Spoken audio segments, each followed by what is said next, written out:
पहला है concrete noun. Concrete noun किसे कहते हैं? Correct, name something that can be experienced through the senses, यानी कि सेंसेस के थ्रू जिसका हम एक्सपीरियंस करते हैं, जैसे जिसे पकड़ करके छू करके देखते हैं। जैसे देखिए, बुक पकड़ करके देख सकते हैं सेंसेस से, चेयर बैठ सकते हैं, देख सकते हैं, छू सकते हैं, एप्पल खा सकते हैं, है ना, उसे देख सकते हैं, पकड़ सकते हैं, डॉग, रेन, सेम। तो इन सब नाउन को क्या कहते हैं? Concrete noun. कंक्रीट नाउन जिसे हम सेंसेस के द्वारा एक्सपीरियंस्ड करते हैं उसे कहते हैं कंक्रीट नाउन। दूसरा है काउंटेबल नाउन। काउंटेबल नाउन किसे कहते हैं?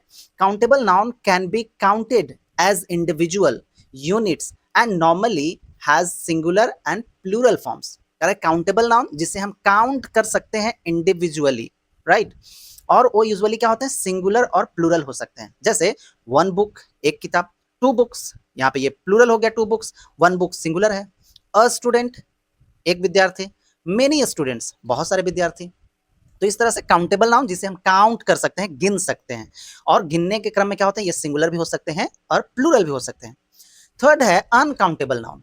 Normally refers to a substance, mass और abstract concept not counted as individual units, जिसे हम अलग अलग गिन नहीं सकते हैं, राइट, तो उसे कहते हैं अनकाउंटेबल, यानी कि जिसे गिना ना जाए। जैसे देखिए कि वाटर, वाटर को हम गिन नहीं सकते, इंफॉर्मेशन को भी गिन नहीं सकते, एडवाइस, सलाह को भी नहीं गिन सकते, फर्नीचर को भी नहीं गिन सकते, राइस को भी नहीं गिन सकते। देखिए टेक्निकली राइस को अगर चाहे एक मुट्ठी लें तो गिन सकते हैं, लेकिन टेक्निकली क्या है कि बहुत सारा अगर राइस आपको दे दिया जाए तो आप नहीं गिन सकते हैं।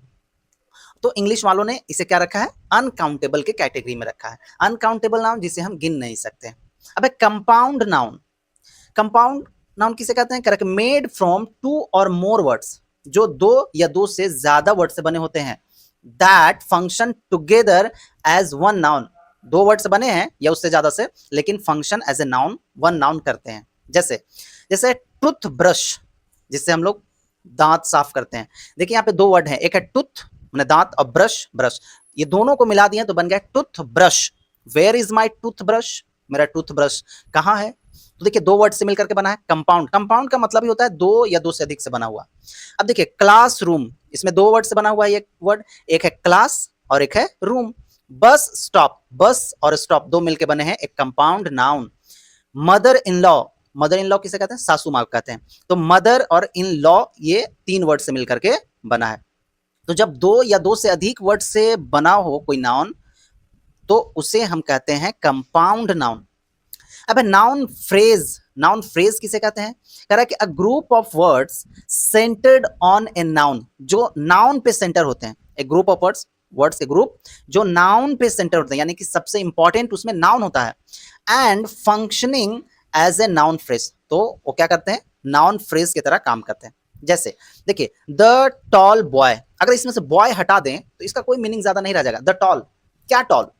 लेकिन जब हम कहते हैं द टॉल बॉय, लंबा लड़का, तो लड़का पे सेंटर है ये फ्रेज, इसलिए से कहते हैं कि यह है नाउन फ्रेज, और लड़का क्या है? नाउन है।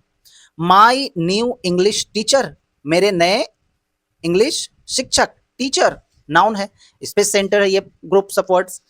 अ कप ऑफ टी, यानी टी का एक कप, किस पे सेंटर है ये फ्रेज? तो टी पे, यानी कि नाउन पे। तो इस तरह से ग्रुप ऑफ वर्ड्स जो नाउन पे सेंटर होते हैं function as a noun phrase, यानी कि उन्हें नाउन फ्रेज कहते हैं। अब है पॉजेसिव नाउन। तो किससे कहते हैं possessive noun? A noun form showing position और रिलेशनशिप। पोजीशन माने होता है अधिकार, रिलेशनशिप माने कोई रिश्ता या संबंध, ऑफन विद एस और अपोस्ट्रोफी एस, या एस के बाद अपोस्ट्रोफी लगाते हैं तो पोजीशन होता है। जैसे कह रहा है कि रियाज बुक, रियाज बुक मतलब रिया की किताब। देखो रिया में यहाँ पे अपोस्ट्रोफी लगा के एस लगाया गया है, यानी कि रिया की किताब। द बॉयज रूम, यानी कि बॉयज का रूम, तो बॉयज का रूम, रिया की किताब। तो इस तरह से जब पॉजेसिव अपोस्ट्रोफी लगा करके पोजीशन शो करते हैं, अधिकार शो करते हैं, तो उस तरह के नाउन को पॉजेसिव नाउन कहते हैं।